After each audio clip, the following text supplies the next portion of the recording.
All right, let's dive right into this explainer. Today, we're going on a deeply psychological hero's journey through music. We are unpacking a truly fascinating piece of art. Specifically, we're looking at track 9, and the full title here is I Think, Therefore I Am, Ultra Instinct Mastered, from Album 1, Recollections of Introspection. What we're about to explore, well, it isn't just a set of lyrics. It's this raw, completely unfiltered look at an intense internal battle. It's all about self-doubt, the crushing weight of external perception, and ultimately a really radical reclamation of identity. The track actually hooks you right from the very first second. You hear a reaper and a female voice deliver this super specific dedication. This song is for those who are tired of being judged by their past, wanting to break free from that. I mean, wow, right? This matters so much to anyone who has ever felt weighed down by their own history. If you've ever felt like your past mistakes are this heavy shadow you just can't seem to shake, the artist is telling you straight up, this journey is for you. And that brings us to the core existential question anchoring this entire explainer. Who am I? It seems so simple, doesn't it? Just 3 little words. But as we'll see, the artist repeats this question like a frantic mantra throughout the track. It's the central mystery they're desperately trying to solve. Every single verse, every moment of doubt, and every triumph in the song just circles right back to this one agonizing, fundamental question of human existence. Section 1, the weight of past mistakes. We're looking at the gravity of human error. To really understand this weight, we have to look at a direct, literal clash happening inside the artist's head. It's this intense battle between their internal experiences and their outward projection. The lyrics actually state, my whole life is just one big juxtaposition. Think about that for a second. When what you've lived through totally clashes with what the outside world sees, what happens? Well, the artist tells us it makes them a walking contradiction. Just imagine the mental toll of that. Feeling like your very existence is a paradox because the world only sees a fraction of who you are. Or worse, they only see your worst moments. This clash leads directly into just a heartbreaking realization. They ask, how can I be who I'm meant to be, when all I am are my past mistakes it seem? This is the feeling of being completely trapped in the abyss. There's no way out. The artist recognizes the heavy gravity of their past and just laments that there is no slate wiped clean. They're asking a super profound question about redemption here. How do you evolve into your true self if society flat out refuses to let you be anything other than your lowest points? They even ask, why not afford me the same forgiveness others received?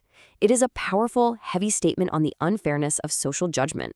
So let's move to section 2, the walking contradiction. It's all about the existential loop. Now, all of this mental agitation feeds directly into a looping, spiraling chorus. Am I who I'm meant to be? Am I what you thought of me? Am I? Who am I? I am. Am I? Just hearing those words back to back, you can literally feel the anxiety, right? The cadence of these lyrics perfectly mirrors a chaotic, spiraling mental state. The artist is bouncing frantically between their own internal compass, am I who I'm meant to be, and the suffocating pressure of external judgment. Am I what you thought of me? They almost find their footing for a second with a declarative I am, but instantly fall right back into doubt with a lingering am I? This spiraling, it takes a real, dangerous toll, and it brings the artist to a genuine breaking point. They confess, the constant feeling of being judged by past mistakes make me think this is all I can take for my own mental sake. The weight has become so crushing that they're contemplating giving up entirely. They're actually wondering if they should just throw away all I accomplished because their positive action never seem acknowledged. It's a very real, incredibly vulnerable confession about how external negativity can almost destroy our internal drive to do good in the world. But here's where things change in section 3, reclaiming the Cartesian shift, finding proof of identity. Okay, to understand this massive shift, we need just a tiny bit of philosophical context. Flashback to the 17th century philosopher René Descartes and his most famous statement, I think, therefore I am, or, cogito ergo sum. Descartes was searching for an absolute truth that absolutely couldn't be doubted, and he realized something brilliant. The very fact he was capable of doubting his own existence meant there had to be a him doing the doubting in the first place.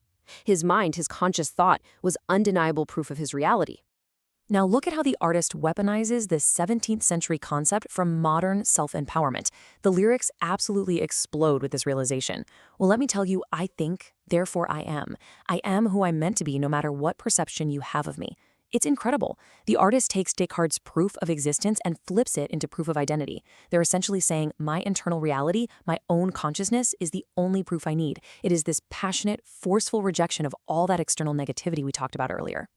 And they follow it right up with this absolutely brilliant metaphor. I don't worry about what lens you use to look at the ocean. It doesn't change anything you see. Now notice the spelling of sea there, S-E-A. It is incredibly clever wordplay. The artist is comparing their true identity to the ocean, vast, deep, fundamental. If someone views the ocean through a dirty or distorted lens, well, it doesn't change the actual nature of the ocean itself. Society's harsh lens cannot change the artist's fundamental nature. As long as they know who they are, they're going to be all right. Which launches us into Section 4, Ultra Instinct Mastered, Unleashing Potential. That crushing doubt from earlier, it's completely gone. It's replaced by this aggressive, sheer confidence. Me against all odds. Damn right I'll take that bet. Unleashing all I have and releasing the latch. It's almost an anime-esque level of confidence, which makes total sense and perfectly fits the track's subtitle, Ultra Instinct Mastered. They aren't hiding from judgment anymore. They are fully unleashing their true potential and daring the world to bet against them. So what exactly does that true potential look like? Well, it looks like radical self-acceptance.